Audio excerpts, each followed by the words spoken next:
إن الحمد لله نحمده ونستعينه ونستغفره ونؤمن به ونتوكل عليه ونعوذ بالله من شرور أنفسنا ومن سيئات أعمالنا من يهده الله فلا مضل له ومن يضلل فلا هادي له وأشهد أن لا إله إلا الله وأشهد أن محمدا عبده ورسوله يا أيها الذين آمنوا اتقوا الله حق تقاته ولا تموتن إلا وأنتم مسلمون يا أيها الناس اتقوا ربكم الذي خلقكم من نفس واحدة وخلق منها زوجها وبث منهما رجالا كثيرا ونساء واتقوا الله الذي تساءلون به والأرحام إن الله كان عليكم رقيبا يا أيها الذين آمنوا اتقوا الله وقولوا قولا سديدا يصلح لكم أعمالكم ويغفر لكم ذنوبكم ومن يطع الله ورسوله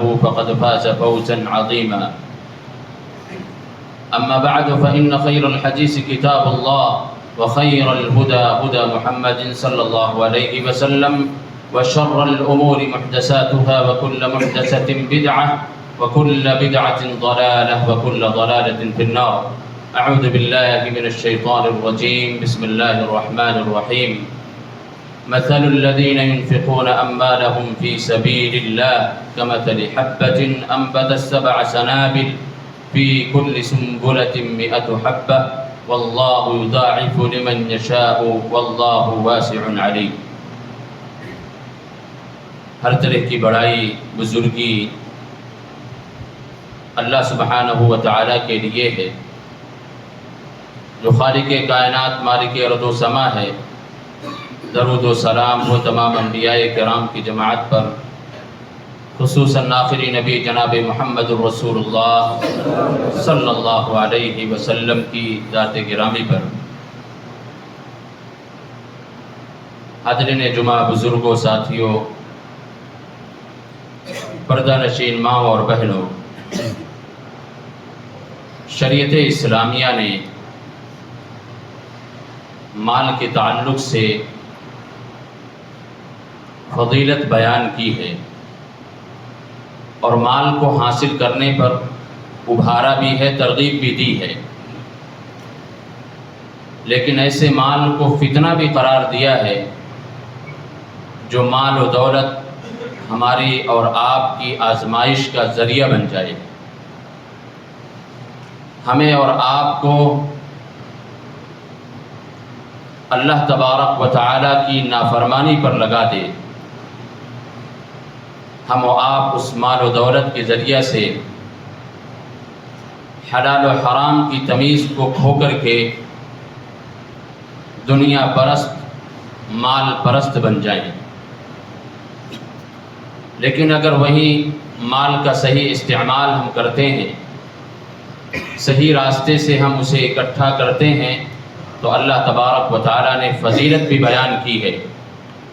اور خاص طور پر جب اس مال کا صحیح استعمال کرتے ہیں، صحیح جگہ پر خرچ کرتے ہیں، تو اس کے تعلق سے اللہ تبارک و تعالیٰ نے جو آیت کریمہ ہم نے آپ کے سامنے تلاوت کی ہے، اس میں کہتا ہے مثل الذین ينفقون اموالهم فی سبیل اللہ، کہ جو انسان اللہ تبارک و تعالیٰ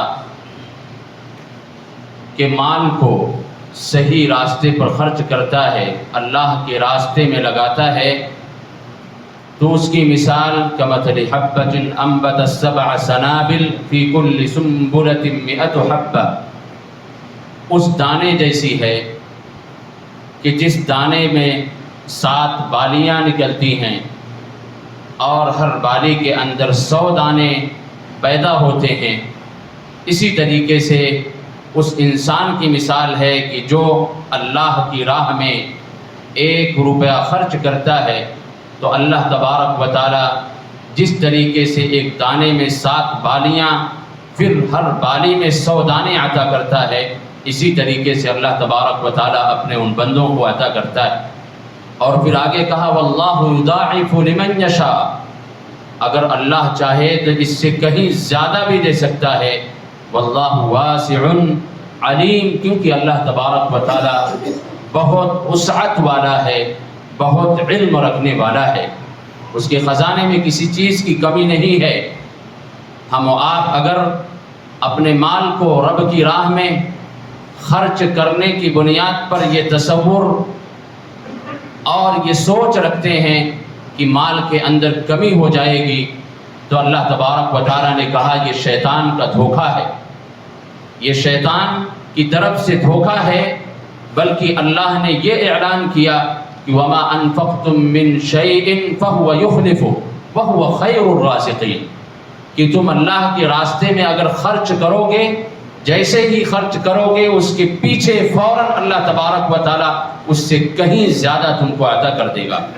کیوں؟ فهو خیر الرازقین، کیونکہ وہ بہترین رزق دینے والا ہے، اس کے پاس رزق کی کنجیاں ہیں، اس کے پاس خزانے ہیں۔ تم اللہ کے راستے میں خرچ کرو گے، اس کے فوراً بعد اللہ تبارک و تعالیٰ تمہارے مال میں اضافہ کر دے گا، مال کے اندر کمی نہیں آئے گی، رب العالمین عطا کرتا چلا جائے گا، برکتیں دیتا چلا جائے گا، انسان اسے سمیٹتے سمیٹتے تھک جائے گا، لیکن رب العالمین دینے سے تھکتا نہیں ہے۔ اور اسی طریقے سے اللہ کے نبی صلی اللہ علیہ وسلم نے ایسے لوگوں کے تعلق سے کہا کہ جو اللہ کے راستے میں خرچ کرتے ہیں، کہا کہ فرشتے ایسے لوگوں کے حق میں دعا کرتے ہیں، اور کسی مہینے کے کسی دن میں نہیں، سال کے کسی مہینے میں نہیں، بلکہ روزانہ صبح سویرے فرشتے آ کر کے ایسے لوگوں کے حق میں دعا کرتے ہیں کہ رب العالمین اس کے مال میں اضافہ کر دے۔ یہ بہت بڑے شرف کی بات ہے کہ اللہ تبارک و تعالی کہ وہ مخلوق جو سب سے مقرب ہیں، جن کی زندگی میں نافرمانی نام کی کوئی چیز نہیں ہے، وہ آ کر کے ہم جیسے گنہگار کے حق میں وہ بھی مال کے اضافے کے لیے دعا کریں، تو یہ شرف کی بات ہے۔ اللہ تبارک و تعالیٰ کتنی تکریم کرتا ہے ایسے لوگوں کی جو اللہ کے راستے میں خرچ کرتے ہیں۔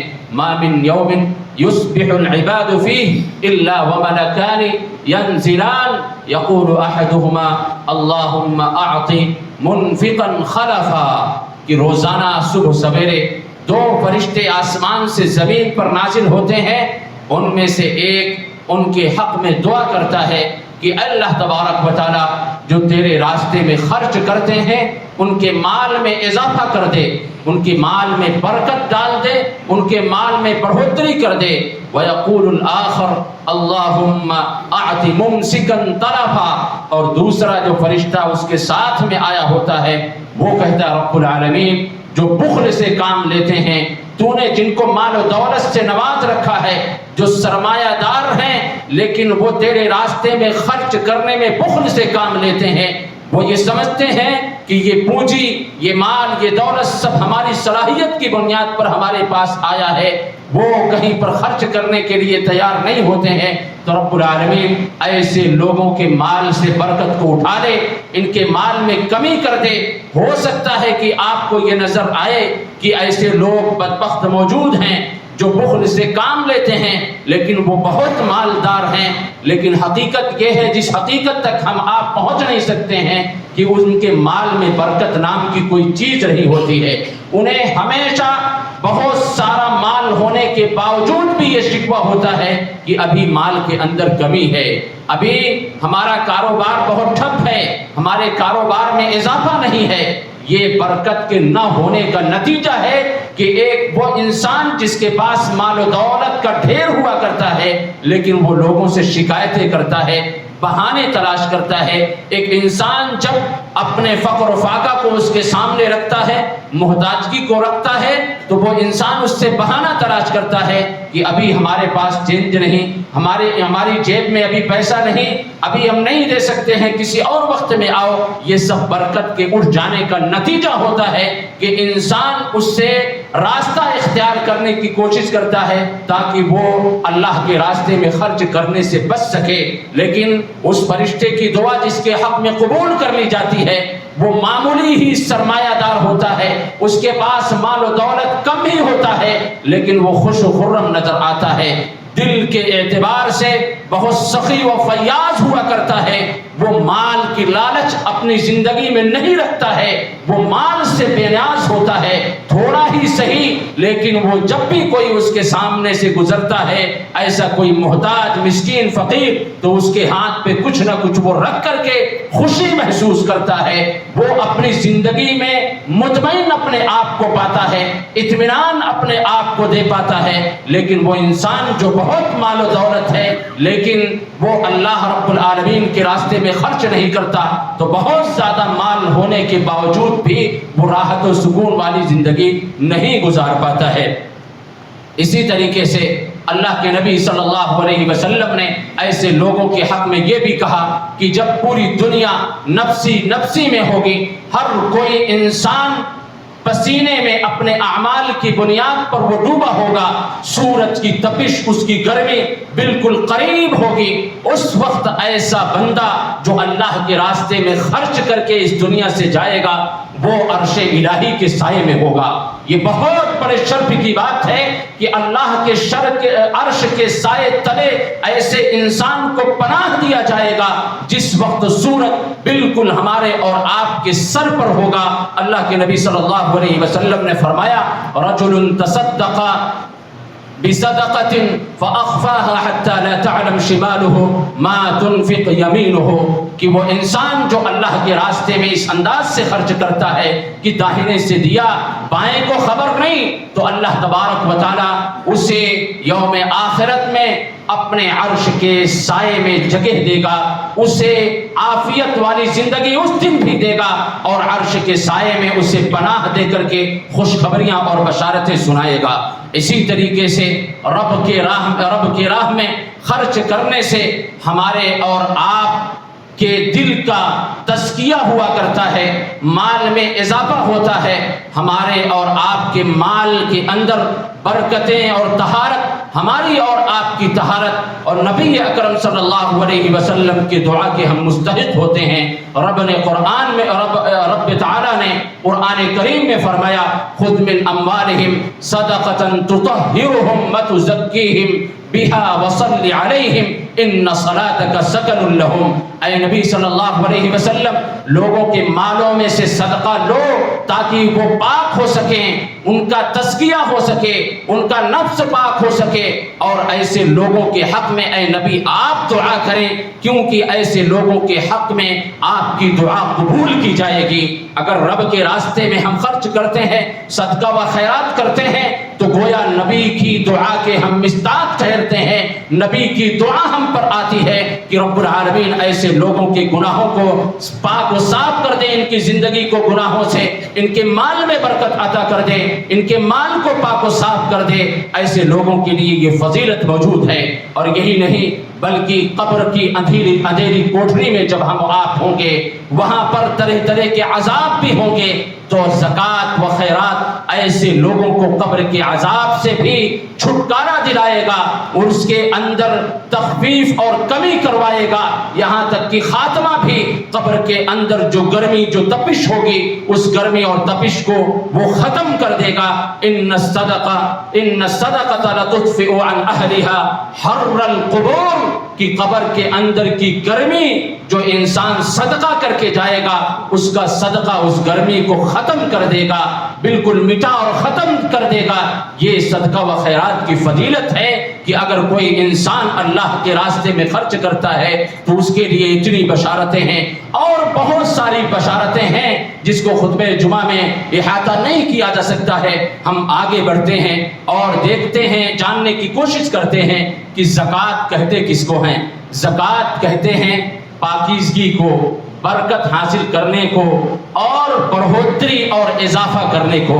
یعنی کوئی انسان اگر زکوٰۃ دیتا ہے، یہ زکوٰۃ کا معنی اور مفہوم ہے، تو گویا اس کے مال میں بڑھوتری، اضافہ اور برکت، یہ تینوں چیزیں اس کے اندر شامل ہو جاتی ہیں۔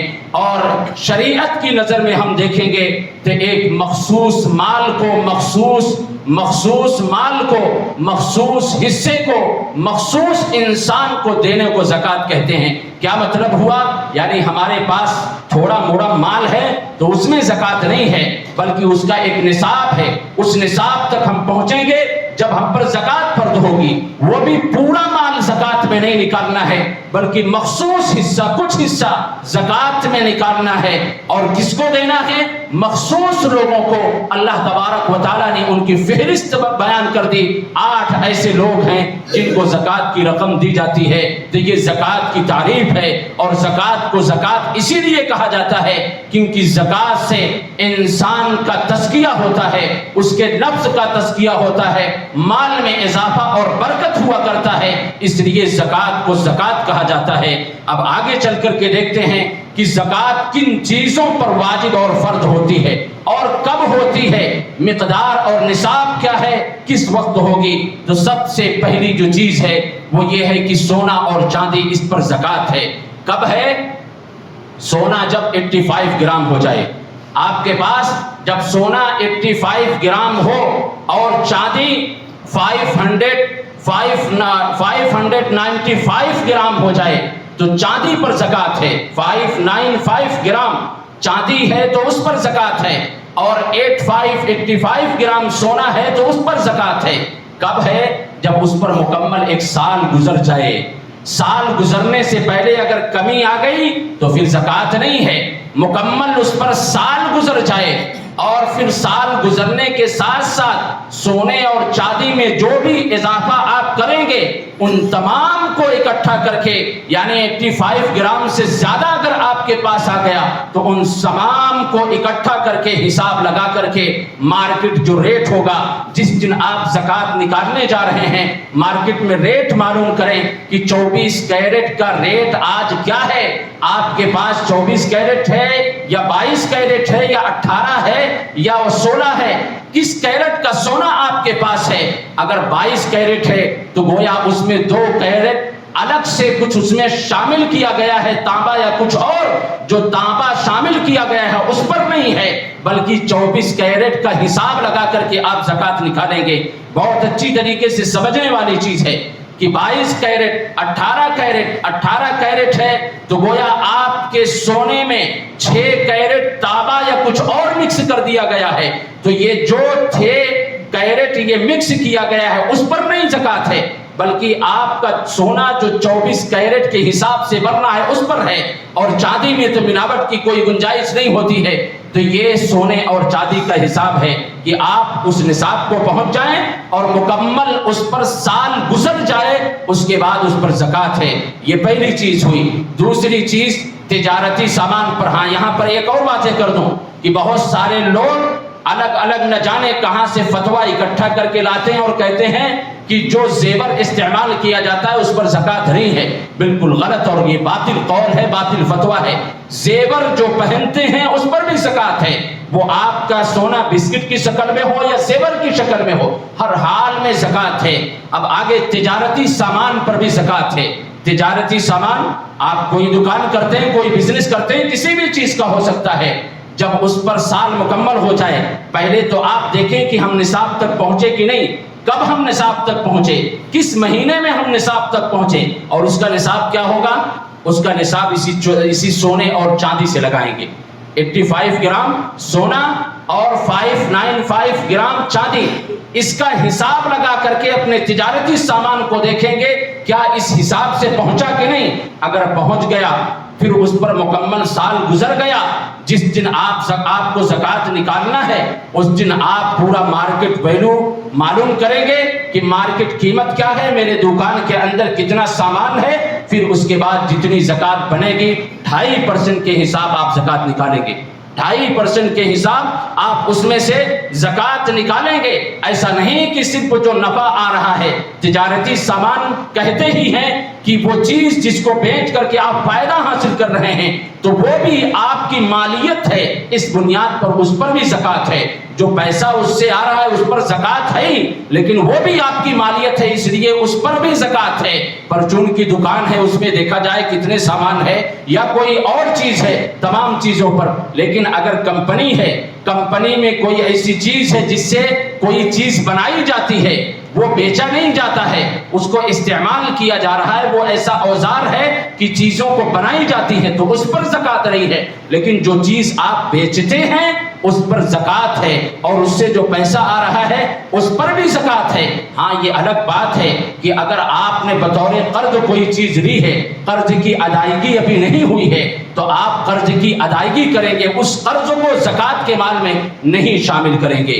اس سے آگے چلتے ہیں، تیسری چیز کاغذی کرنسیوں یعنی نوٹوں پر زکوٰۃ، اس پر بھی زکوٰۃ ہے، اس پر بھی زکوٰۃ ہے۔ اس کا بھی حساب چاندی کے اعتبار سے اس لیے کہہ رہا ہوں کیونکہ زکوٰۃ غریبوں کو دیکھ کر کے نکالی جاتی ہے۔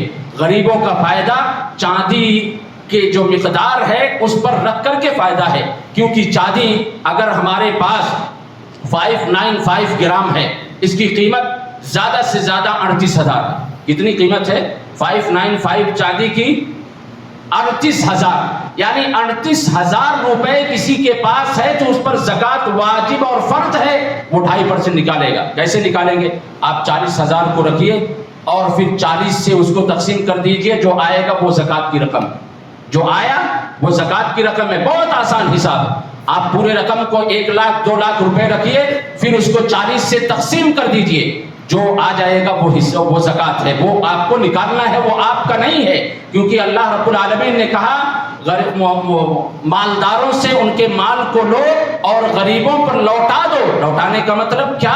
یعنی یہ تمہارا نہیں ہے، لوٹانے کا مطلب یہ کہ ان لوگوں کا یہ حق ہے، ہمارا حق نہیں ہے کہ اس کو غصب کر لیا جائے۔ تو کاغذی کرنسیوں پر بھی زکوٰۃ ہے جب وہ چاندی کے نصاب کو پہنچ جائے، چاندی کے نصاب کو پہنچ جائے اور مکمل اس پر سال گزر جائے۔ سال گزرنے سے پہلے اگر کم ہو گیا تو نہیں ہے، اور اگر زیادہ ہو گیا، گرچہ آج آپ زکوٰۃ نکال رہے ہیں، ایک دن پہلے آپ کے پاس 2 لاکھ روپے اور آ گئے، تو یہ نہیں کہ جو کل آیا 2 لاکھ اس کا حساب الگ بنائیں گے، بلکہ آج کے دن اس کو بھی شامل کریں گے، اس کو بھی شامل کریں گے۔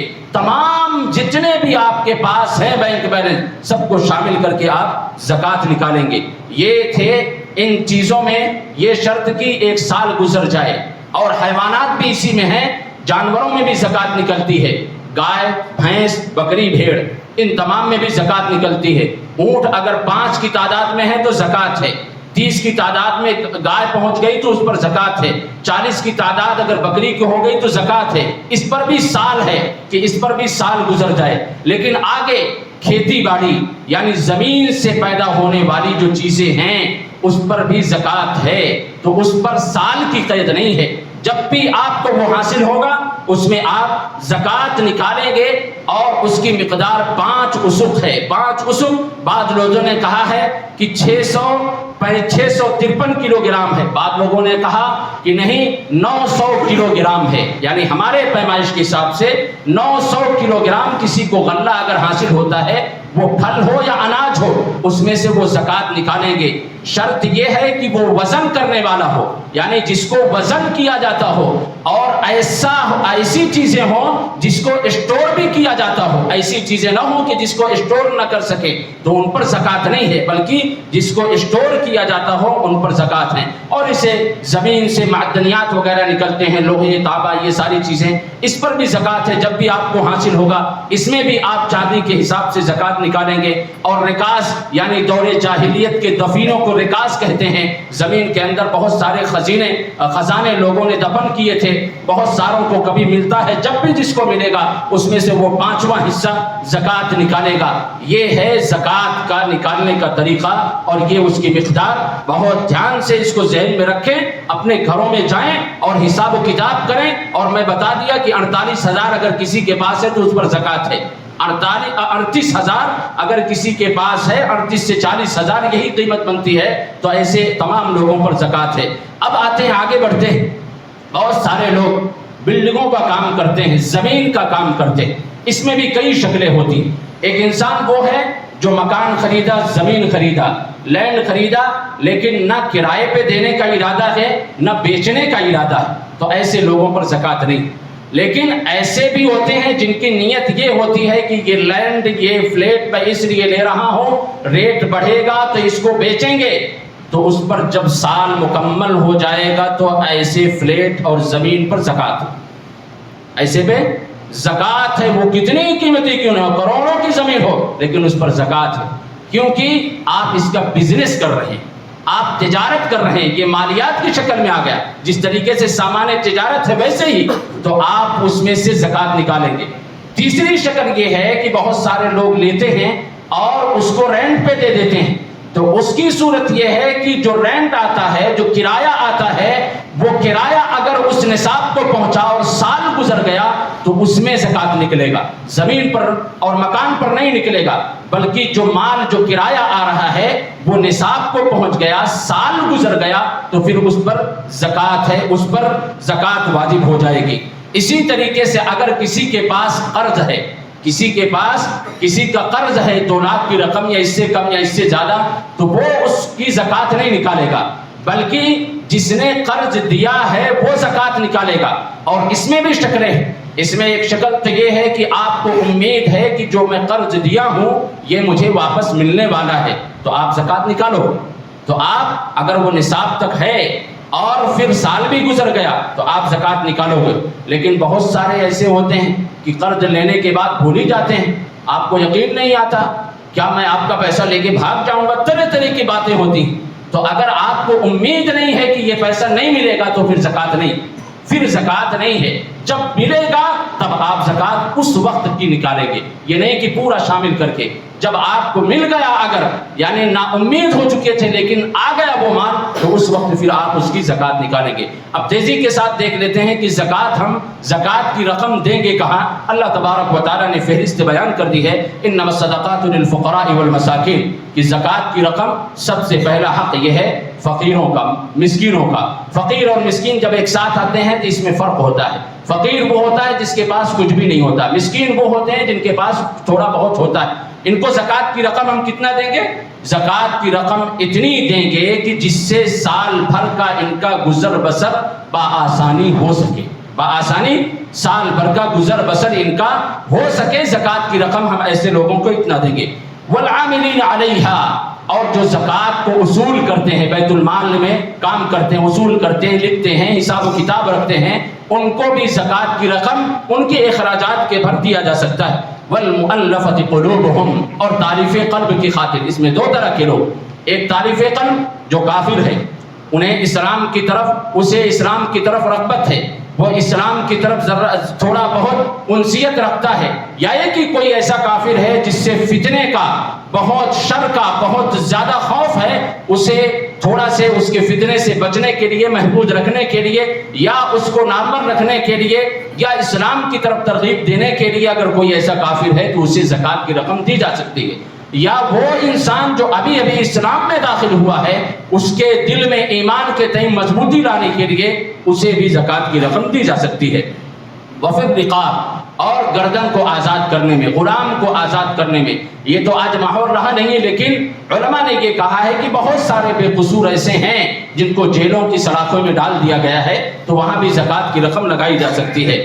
والغارمین، اور جو مقروض ہیں، جن پر قرض کا بوجھ ہے، قرض تلے دبے ہوئے ہیں، وہ قرض کی ادائیگی نہیں کر پا رہے ہیں، تو ان کو اتنی رقم دے دی جائے زکوٰۃ کے مال سے کہ جتنے میں وہ قرض کو ادا کر سکے، اتنا ہی مال، اس سے بہت زیادہ نہیں، اتنا مال دیا جائے کہ جتنے سے وہ قرض کو ادا کر سکے۔ وفی سبیل اللہ، اللہ کے راستے میں، اللہ کے راستے میں ایک تو جہاد ہے، سب سے اہم، سب سے پہلی چیز جہاد ہے، اور اس میں پھر مدارس اور مکاتب، یہ ساری کی ساری چیزیں آ جاتی ہیں، کیونکہ اگر زکوٰۃ کی رقم مدارس اور مکاتب میں نہیں پہنچے گی تو یہ بڑا کام، جو بہت بڑا بیڑا اٹھایا گیا ہے علماء دین کی طرف سے، کہ رک سکتا ہے۔ وہاں یتیم بھی پڑھتے ہیں، مسکین بھی پڑھتے ہیں، فقراء بھی ہوتے ہیں، سب کے اخراجات کو زکوٰۃ کی رقم سے برداشت کیا جاتا ہے، اس لیے مدارس وغیرہ، مکاتب وغیرہ میں بھی زکوٰۃ کی رقم دی جا سکتی ہے۔ وابن السبیل، مسافر کو،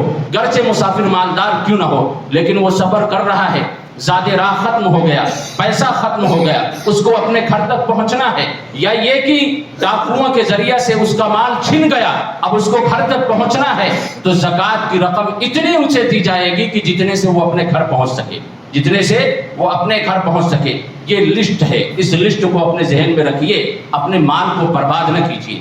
آج دیکھا یہ جاتا ہے کہ پیسہ ہے بس ہر چلنے پھرنے رونے دھانے والے کو ہم پڑاپٹ دیتے رہتے ہیں، اپنا پیسہ بانٹتے رہتے ہیں. اپنے پیسے کو برباد نہ کرو، صحیح جگہ پر لگاؤ. یہ زکوٰۃ مسلمانوں کے لیے، مسلمانوں کو مستحکم اور مضبوط کرنے کے لیے، مسلمانوں کو اداروں کو مضبوط اور مستحکم کرنے کے لیے، غریبی اور مسکینیت کو ختم کرنے کے لیے بہت بڑا سرمایہ. اس سرمایہ کو ضائع نہ کرو، برباد نہ کرو. اسے ہر جگہ نہ لٹاتے رہو، تحقیق کرو، تھوڑی محنت کرو. آپ اگر ایسی جگہ پر، یہ بھی سننے ذہن میں بات آ گئی، ایسی جگہ پر اگر آپ کی زکوٰۃ جاتی ہے جو کہ مستحق نہیں ہے تو آپ کی زکوٰۃ نہیں ہوگی. یہ بھی جان رکھیں، آپ کی زکوٰۃ پھر وہ زکوٰۃ نہیں مانی جائے گی، وہ زکوٰۃ نہیں قبول کی جائے گی. بلکہ آپ زکوٰۃ ایسی ہی جگہ دیں، تحقیق کر کے محنت کریں. آپ یہ نہیں کہ یہ کوئی بوجھ ہے بس اٹھا کر کے کہیں بھی ڈال دینا ہے، یہ نہیں، بلکہ ہماری یہ ذمہ داری ہے. یہ لسٹ جو اللہ تبارک و تعالیٰ نے ہمیں اور آپ کو دیا ہے اسی لیے تاکہ اس لسٹ کو اپنے سامنے رکھیں اور جو اس کے مطابق ہوں، جو اس پر اترتے ہوں، انہیں پر ہم زکوٰۃ کی رقم کو دیں، باقیوں کو نہ دیں. اس لیے یہ تمام کی تمام چیزیں بیان کی گئی ہیں. دو حدیثیں، ایک قرآن کی آیت اور ایک حدیث بیان کر کے گفتگو ختم کرتا ہوں تاکہ وہ لوگ جو زکوٰۃ نہیں دیتے ہیں، زکوٰۃ نہ دینے کا انجام وہ سمجھ سکیں کہ کتنا خطرناک انجام ہے. اللہ تبارک و تعالیٰ فرماتا ہے وَالَّذِينَ يَكْنِزُونَ الذَّهَبَ وَالْفِضَّةَ وَلَا يُنْفِقُونَهَا فِي سَبِيلِ اللَّهِ. اللہ تبارک و تعالیٰ کہتا ہے کہ ایسے لوگوں کو جو سونے اور چاندی اور مال و دولت کو اکٹھا کر کے رکھتے ہیں، اپنا سرمایہ سمجھ رکھا ہے، اپنی پونجی سمجھ کر کے وہ رکھتے ہیں، وَلَا يُنْفِقُونَهَا فِي سَبِيلِ اللَّهِ، اللہ کے راستے میں خرچ نہیں کرتے ہیں، زکوٰۃ فرض نہیں نکالتے ہیں، نفلی صدقات بھی نہیں کرتے ہیں، فَبَشِّرْهُمْ بِعَذَابٍ أَلِيمٍ. اے محمد صلی اللہ علیہ وسلم دردناک عذاب کی ان کو بشارت سنا دو. وہ دردناک عذاب کیا ہے؟ یوم یحمى علیہا فی نار جہنم، جس دن ان کے تمام سرمایے کو لے کر کے، سونے چاندی مال و دولت کو لے کر کے جہنم میں تپا کر کے، فیہا جنوبہم جباہہم وجنوبہم مدہورہم، ان کی پیشانی اور ان کے بازو، ان کی پیٹھ داغی جائیں گی. اس دن کے لیے ان کو بشارت سنا دو.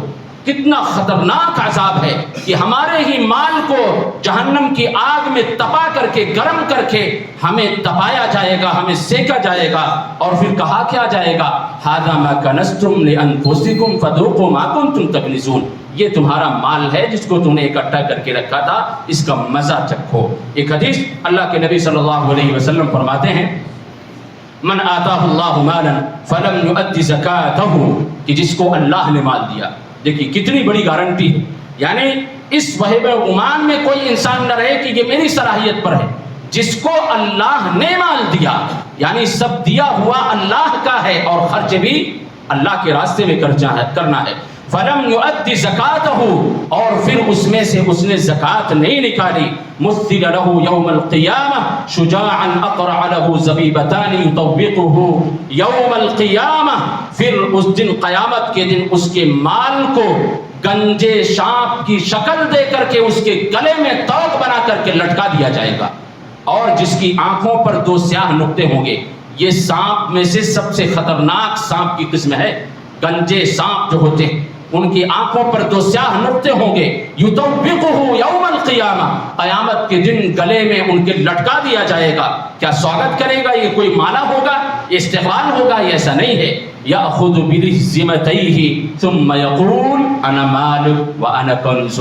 یہ بخاری کی روایت ہے.